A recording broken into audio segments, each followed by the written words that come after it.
Hello everyone, my name is Himanshu Paliwal and I welcome you all in this video lecture series provided by the Central Heights School Pratapgarh. In the previous class we have studied about the Jacobin Club. France revolution में हम Jacobin club के बारे में एक बार देख चुके हैं. ठीक है, जैकोबिन क्लब क्या था? जो भी लोअर क्लास पीपल थे, लेबर्स, आर्टिशन, शॉपकीपर्स, इन सब ने मिलकर एक क्लब बनाया था सेंट जैकब के नाम से, जैकोबिन्स. ठीक है, एंड इन सब का लीडर कौन था? Maximilian the Robespierre. So after a point of time the government of France will be in control of Jacobins. अभी होगा आगे, अभी तक हुआ नहीं ऐसा.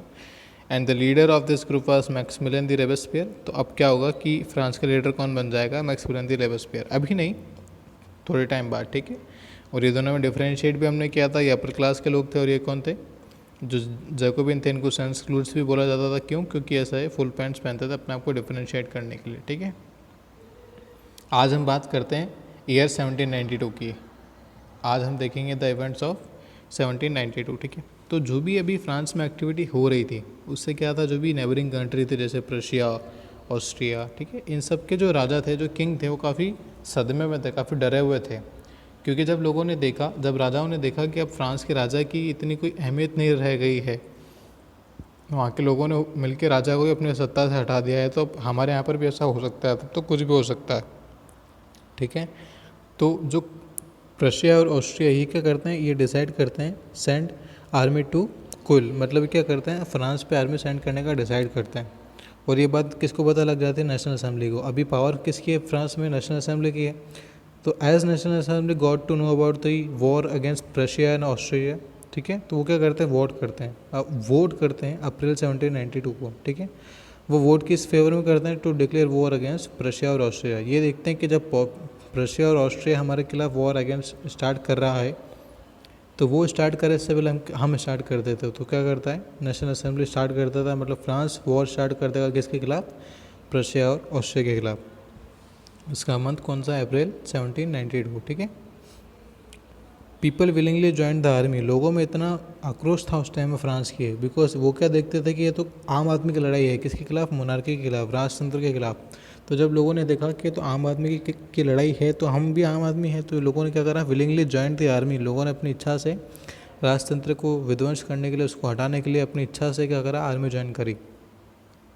तो मैं ये फ्रांस की आर्मी की बात कर रहा हूँ, ऐसा प्रशिया और ऑस्ट्रिया में नहीं हुआ था. तो फ्रांस की आर्मी के जो लोग थे वो काफ़ी बढ़ गए, क्योंकि लोगों ने अपनी इच्छा से अब क्या करा? आर्मी ज्वाइन करना स्टार्ट करा. इको टॉपिक है ला मार्सियस. ला मार्सियस क्या है? National anthem. अभी जो नेशनल एंथम है फ्रांस का वो क्या है? ला मार्सियस है.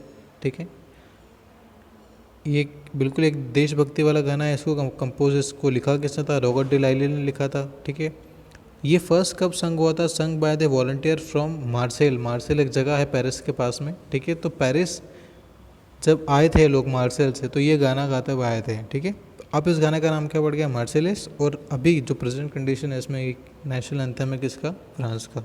ठीक है, तो ये चार चीज़ आपको ध्यान रखनी है कि बिल्कुल पैट्रियोटिक सॉन्ग है ये. तो हर कोई जो भी नेशनल एंथम होता है उसके लिए होता है, देशभक्ति वाला गाना वो तो होता ही है.